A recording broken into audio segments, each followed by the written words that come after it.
Sebenarnya ada baiknya apa ya untuk kita memahami diri kita sendiri yang utama ya. Jadi kayak pemetaan apa ya kayak potensi mungkin terlihat ya, tapi kalau karakter kita itu kita perlu pahami. Dan memang kebetulan kalau saya lihat kan karakter manusia itu ada empat itu ya. Nah saya kebetulan yang mungkin yang termasuk yang paling buruk lah mungkin ya, mungkin dari kacamata saya itu yang mudah meletup gitu, terus kemudian suka melihat masalah itu jadi lebih besar gitu ya dibanding katakanlah real problemnya gitu ya. Nah itu yang mungkin akhirnya ini saya malah belajarnya dari dengan melihat hasil apa ya hasil tes IQ dan potensi anak-anak saya gitu ya Pak Zulfikar, dan akhirnya saya nyadari wah iya ya saya karakter yang ini nih. Nah karena saya karakter yang ini tentunya saya harus behave, mungkin saya harus lebih apa ya lebih bersabar karena Etienne kan itu nggak bisa diganti sebetulnya. Tapi yang bisa adalah kita beradaptasi dengan situasi yang harusnya kita keluarkan gitu ya, atau mengasah skill tertentu atau kompetensi tertentu sehingga kita bisa lebih bersabar. Jadi itu sih Pak Jul, makanya tadi di awal saya mengatakan bagaimana saya bisa lebih bersabar, sebetulnya mengubah diri saya sendiri gitu ya, sehingga akhirnya itu berbuah juga kepada orang lain kan tentunya itu. Oke. Coba kalau boleh saya clarify Mas, tadi kan bersabar dalam proses mengubah diri, satu hal. Yang kedua adalah Mas Risang katakan tadi, Mas Risang perlu memahami diri sendiri, selain potensi lebih pada karakter, dan bicara dengan kata adaptasi. Kan kalau adaptasi ini bicara tentang bagaimana kita beradaptasi atau berubah mengikuti situasi lingkungan. Begitu ya, Mas? Kalau bersabar, gimana? Jadi gini, kalau adaptasi saya melihatnya gini. Jadi dengan kita menyadari kelemahan gitu ya, kan kalau karakter kita nggak bisa menggunakan kelemahan kita. Ya Etienne, ya itulah meletup.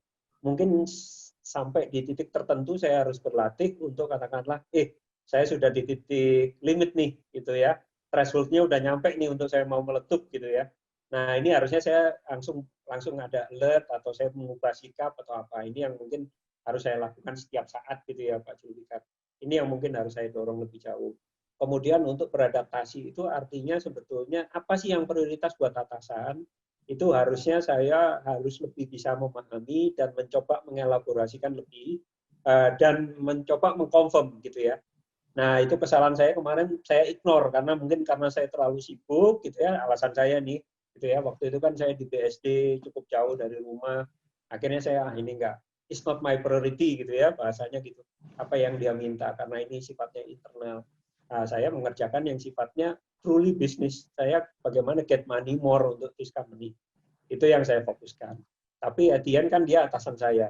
Jadi saya juga harus bisa bisa memahami message-nya, mencoba mengelaborasikan, beradaptasi gitu ya, sehingga akhirnya win-win lah gitu ya. Gitu. Jadi kalau sekarang ini kesannya saya menunjukkan saya win, tapi pengakuannya mungkin tidak ada gitu ya. Karena kamu win, memang kamu win, tapi saya nggak happy kan bisa jadi seperti itu. Dari bisnis saya win, saya tunjukkan saya sangat bagus performanya, tetapi dari sudut apa ya? Secara karakter mungkin mereka menilai masih belum dewasa kali ya bahasanya gitu ya, mungkin yang lebih proper. Kok dia belum mau mendengar lebih dari masukan saya gitu. Mungkin kalau mau mendengar bisa jadi win-nya lebih besar lagi kan Pak Zul. Gitu. Tidak sekedar apa yang saya pikir itu win. Kalau saya rangkum ini ada dua hal di bagian akhir ini. Tadi Mas Risang sampaikan, bagaimana Mas Risang bisa lebih mendengar para atasan yang selama ini tadi karena kantor di BSD jadi agak diabaikan karena nggak merasa terkait langsung sama pekerjaan. Jadi Mas Risang belum mengalokasikan waktu untuk para atasan. Betul begitu Mas? Betul. Yang kedua adalah Mas Risang mau tahu bisa melatih diri ketika sampai batas kesabaran tadi, punya alert system dan bagaimana supaya bisa lebih kontrol begitu ya. Betul. Menurut Mas Risang, pada saat ini mana yang lebih mendesak sebetulnya? Yang harus diselesaikan lebih dulu? Reach out ke atasan atau memperbaiki sistem kontrol? Saya ngelihatnya paralel untuk saat sekarang ya, karena Paralel, ya? tapi dengan ini, karena kalau saya nggak melakukan itu tidak ada bukti gitu ya. Tapi kalau di dalam meeting yang sifatnya dengan virtual, so far saya selalu mengakomodir saat ini. Kecenderungannya saya mengakomodir permintaannya mereka. Dan memang mereka juga sudah mulai berubah ya satu-satu gitu ya. Saya lihat bisa dibilang atasan saya kan ada 7 ya, bisa dibilang ada 7 orang. Mungkin yang terluka itu bisa dibilang mungkin ada 4 orang gitu ya. Yang lain itu tidak sebenarnya gitu. Nah, yang terluka ini sebetulnya sudah 2-3 orang sudah menyadari akhirnya kelihatannya gitu. Is my karakter, hanya itu sebenarnya. Jadi barriernya itu karena tipikal karakter aja. Sebenarnya dari sudut pekerjaan, dari sudut tujuan gitu ya, objektif bersama itu sama.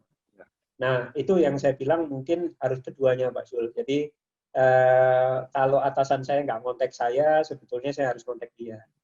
Nah, kalau saat ini saya hampir nggak pernah. Saya cuma hanya, oke, ada prioritas apa, gitu. Nah, mungkin ini yang perlu saya jalankan.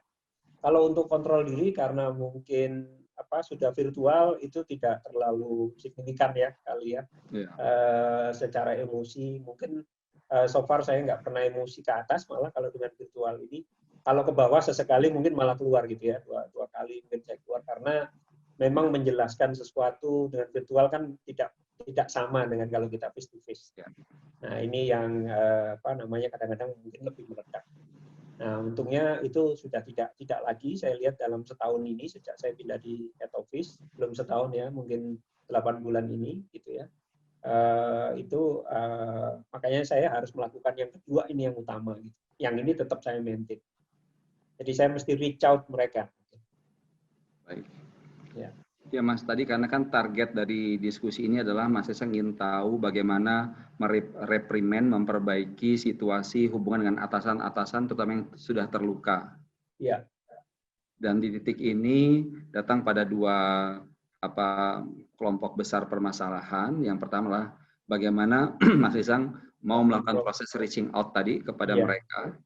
Yang kedua tadi soal batas kesabaran. Pertanyaan saya gini Mas, soal reaching out, menghubungi kembali para atasan-atasan ini. Saya mau tanya, hal apa yang paling Mas Risang perlukan untuk bisa melakukan ini? Mungkin kerendahan hati gitu ya, sekarang dengan situasi virtual yang saat ini saya hadapi. Saat atasan saya yang terluka tadi berpendapat, mungkin saya lebih putus. Ke-mute, Mas. Mohon maaf, ada suara ini, ada telepon. Oh iya. Enggak apa-apa. Silakan ulang Mas tadi sampai kerendahan hati tadi, Mas. Iya, jadi saya harus punya kerendahan hati dan memiliki inisiatif yang lebih gitu ya, untuk mendengar pendapatnya, kemudian mencoba merespon pendapat itu gitu ya. Itu mungkin cara terbaik gitu ya, dibanding katakanlah yang basa-basi nggak perlu, misalnya WA Pak, gimana kabarnya gitu ya. Mungkin itu keterlaluan gitu ya, Pak, saya dengar dari operation seperti ini, mungkin masih oke. Apakah ini perlu kita gali lebih atau apa gitu, Pak Jo. Jadi itu mungkin yang harus saya jalankan lebih. Tapi kalau soal kontrol diri, kayaknya saya sudah better lah gitu ya. Apalagi mungkin kebantu dengan cara virtual ini. Baik. Ini menarik Mas, kata-kata tadi tentang kerendahan hati. Ya. Kembali lagi, apa yang Mas rasakan sebetulnya saat kan udah tahu tadi sebetulnya apa yang mau dilakukan, apa yang mau disampaikan, ditanyakan, bahkan membedakan pertanyaan yang receh-receh, nggak jelas, sama pertanyaan yang lebih berbobot untuk menghubungi para atasan, untuk mau lebih mendengarkan pandangan mereka, begitu. Tapi ada kata-kata yang memblok kelihatannya kerendahan hati. Apa sih Mas yang Mas bisa ceritakan tentang situasi kerendahan hati ini sehingga membatasi ruang gerak? Iya. Ya, jadi mungkin soal kerendahan hati ya tadi ya. Mungkin yang paling penting adalah sebetulnya saya membuang perasaan yang muncul dalam diri saya bahwa mereka ini tidak tahu operation, gitu ya. Mereka cenderung berada di atas karena memang potensi mereka, karena mereka background pendidikannya dari luar negeri, most of them. Jadi ini yang kadang-kadang kayak self kompetitif yang terjadi dalam diri itu muncul gitu. Akhirnya kita memiliki istilahnya paradigma yang mungkin salah. Itu yang mungkin harus pelan-pelan di recovery gitu ya, supaya bisa berubah. Kalau di tahap ini, kalau saya boleh coba rangkum, Mas Risang sudah menceritakan ini semua kejadian, ya, situasi dan apa yang Mas Risang lakukan, dan pemahaman juga apa yang perlu dilakukan sebetulnya. Dan di titik ini Mas Risang mengatakan bahwa masalah kerendahan hati ini dikaitkan tadi bahwa Mas Risang punya persepsi, kan saya tahu, Mas Risang lebih tahu tentang operation, kalian itu dari katakanlah sekolah pendidikan luar negeri, ada sikap kompetitiveness yang muncul dalam diri Mas Risang gitu. Iya. Nah, tadi ini kaitkan kembali ke pertanyaan sebelumnya tentang karakter, ya, memahami karakter diri gitu. Kalau di saat ini, yang lebih penting buat Mas Risang akhirnya adalah reach out ke mereka atau prasyaratnya dulu, yaitu rasa kompetitiveness-nya itu yang perlu dikelola dulu. Ya, saya tetap memang mengatakan harus keduanya ya, karena kalau enggak nanti enggak terlihat gitu ya hasilnya. Tapi memang betul, saya sepakat itu yang pertama prasyaratnya dulu, prerequisite-nya dulu. Jadi self competition-nya ini harus saya turunkan gitu ya levelnya.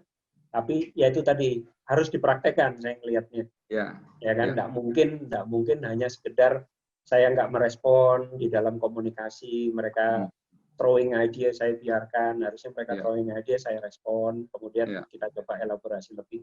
Mungkin itu yang lebih mungkin efektif gitu ya saya melihatnya. Kalau dari sudut waktu gitu ya, efektif maupun mungkin lebih efisien. Ya.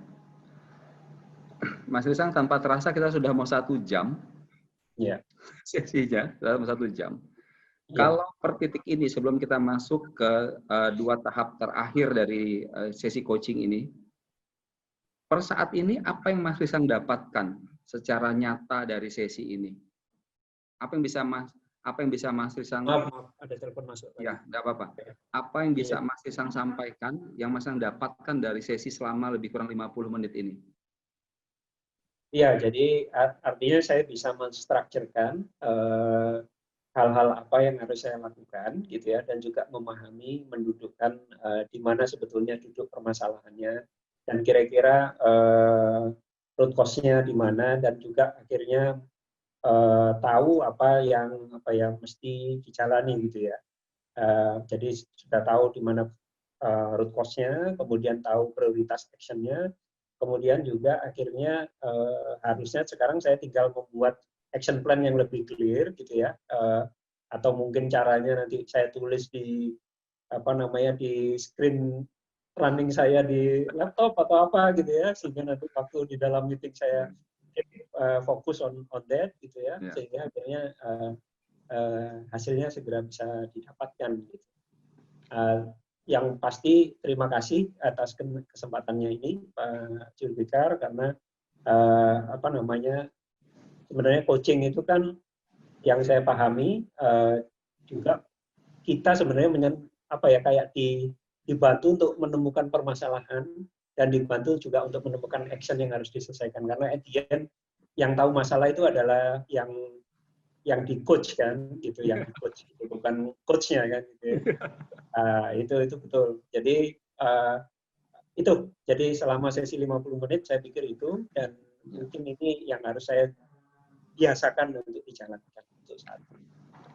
Mas, untuk lebih mantul lagi, tadi karena Mas Risang sudah menyampaikan tentang action plan juga, kalau boleh secara singkat kira-kira dalam waktu dekat ini, apa beberapa hal atau tindakan yang akan Mas Risang lakukan, dan tadi mau ditaruh di screen, di running screen-nya supaya ingat itu, apa saja itu Mas yang mau dilakukan, Mas?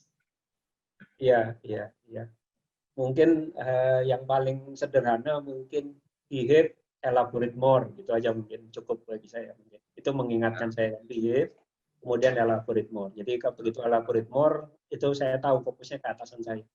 Jadi nanti saya akan lihat apa sih sebenarnya yang mau dia mauin, saya coba ini dan saya coba wujudkan ide-idenya sehingga saya dapat itu gitu ya. Nah, yang behave-nya ini kalau nanti